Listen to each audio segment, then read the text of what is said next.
They built a $9 billion beer empire, then destroyed it with one massive mistake. Here's how the Stroh family rose, survived, and lost everything.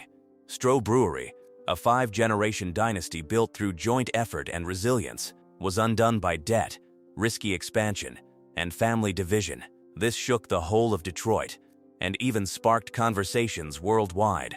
It was truly disappointing that the company borrowed $500 million to buy a struggling rival. What were they thinking at the time?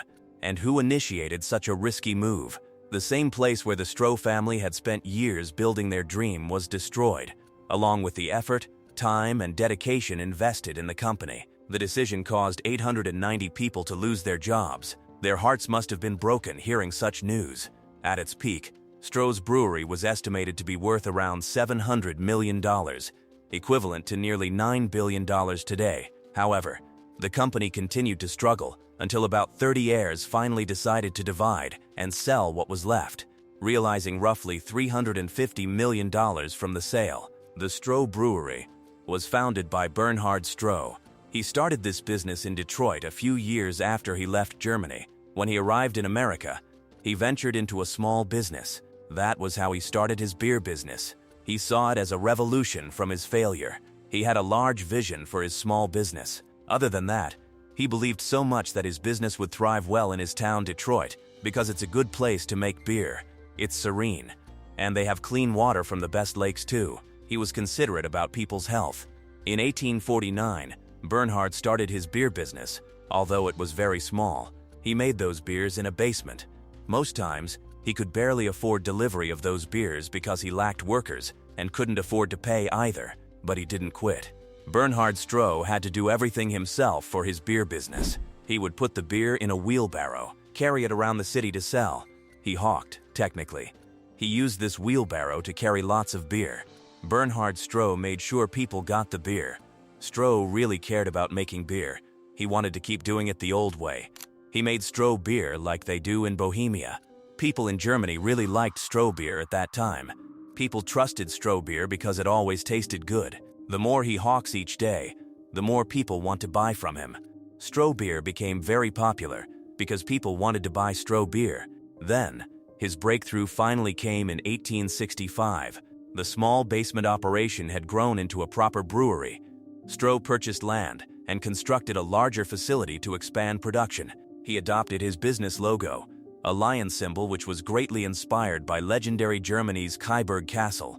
This symbol became the official mark of the company and remained connected to the brand for more than a century, showing its strong German roots and long family tradition. The business stayed in the Stroh family. Bernhard's sons expanded it further. One of them, Julius Stroh, traveled through Europe to learn new brewing methods. He returned with fresh ideas that improved their products. Then, in 1908, the company introduced fire brewing, a technique that used open flames to heat copper kettles, which created a richer malt flavor. They proudly advertised it as the only fire-brewed beer in America. This paved the way for the brand's strong and unique identity. In 1920, the company was prohibited. Alcohol was banned across the United States. Many breweries were closed down. The Strohs couldn't shut down a business they've invested years in. They were determined to survive. They started making near beer, ice cream, soda, and even ice. This was their survival strategy. Also, other companies, like Anheuser-Busch and Miller Brewing Company, found creative ways to stay afloat. When Prohibition ended in 1933, the Strohs were still standing. They quickly returned to brewing real beer. After World War II, the company entered its golden age. The brewing business had massive sales under John Stroh Sr. That particular year, the company sold about 5,000 barrels of beer. Then, in 1956, their business progress was undeniable. The sales jumped to 2.7 million barrels. The company became a strong force across the Midwest, known for making the best beers. Their workers were not left out either. They worked and respected the leadership, because the owners made things easier for them too. They had a good relationship with their workers.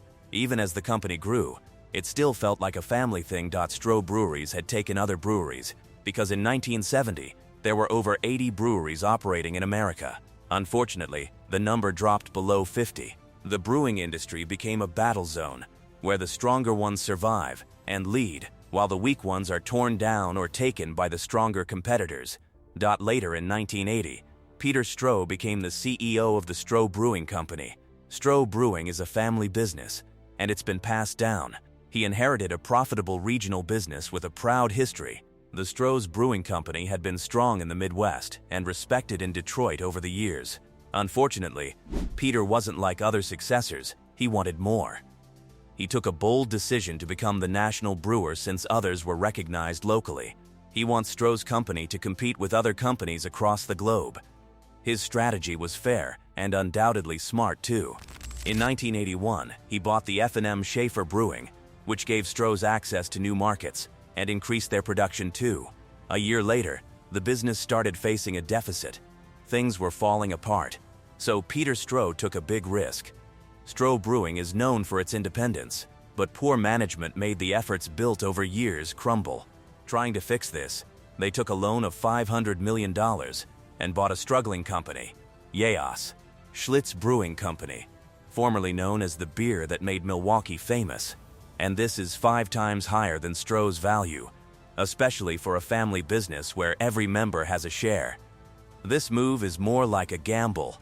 Suddenly, the best-ranked brewing company in America became the 3rd largest brewery. The company now owned 7 breweries across the country. On paper, it looked like a major victory. Stroh had finally entered the national stage, but beneath the surface, serious problems were growing. The Schlitz company was no longer as powerful as it used to be. Its beer quality declined. Even customers noticed. The brand's reputation was now at stake. Their sales were failing too. Stroh, instead of looking for a better business partner, chose a wounded company. Joining these 2 companies turned out to be more challenging. Managing 7 breweries across 7 states increased the cost, and operation became complex, making the market method decline, and their profits drain too. Trying to settle their debt. Each month they make heavy payments, and this always hits heavily on the company's income, making their efforts seem abortive. They couldn't save their brewery anymore, so it was demolished. Many were disappointed. A business that was groomed to reach that point was ruined by a split-second decision. These affected the staff because most lost their jobs. At the same time, problems within the family began to grow. Over the generations, ownership had spread to dozens of heirs. By this time, many family members held shares in the company. Some wanted to sell and protect what remained of their wealth. Others wanted to hold on and hope for a turnaround. Disagreements increased. Family unity weakened. Without a clear and united vision, leadership became even more difficult. Finally, in 1999, the Stroh family sold their company. The brands were divided among larger brewing corporations. In 2008, around 30 heirs remained to share what was left of the family fortune. Debt was the silent killer in this story. Borrowing $500 million allowed Stroh to grow quickly, but it also created enormous risk. When profits failed to rise as expected, there was no safety net. Every setback became more dangerous. Failed rebranding efforts and declining sales only made the situation worse. Heavy borrowing can accelerate success, but it can also speed up failure. Another lesson is the importance of focus. Some family breweries chose a different path. For example, D.G. Youngling & Son decided to remain regional and independent. Instead of chasing national dominance, they grew slowly and avoided massive debt. By staying disciplined and protecting their core markets, they survived for generations. The Stroh family, however, wanted to compete head-to-head with global giants. They aimed to become one of the biggest beer companies in the country.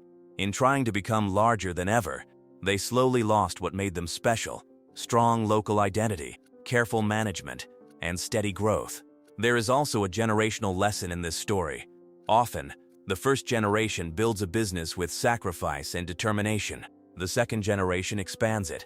The third generation enjoys the rewards. By the fourth and fifth generations, discipline can weaken, ownership becomes divided, decision-making becomes complex. Without shared purpose and strong leadership, even billion-dollar empires can fall apart. Peter Stroh later admitted that the company tried to do too much, too fast. The ambition itself was not wrong. Wanting growth is natural in business, but the speed and scale of expansion created serious risk. Buying struggling companies while borrowing heavily was like building a house on sand. When pressure increased, the foundation could not hold.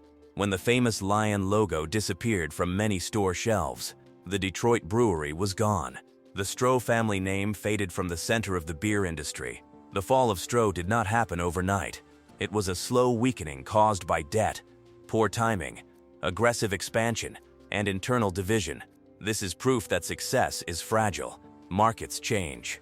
Consumer tastes shift. Competition grows stronger. Pride and ambition can sometimes blind leaders to risk. From $150 and a secret recipe to a fortune worth billions in today's terms, and then down to scraps divided among heirs, the rise and fall of the Stroh empire is dramatic and unforgettable. It shows how quickly power can fade when caution disappears. What truly destroyed the dynasty? Was it the crushing debt? Was it leadership decisions made under pressure? Or was it simply the changing tastes of consumers in a rapidly modernizing market?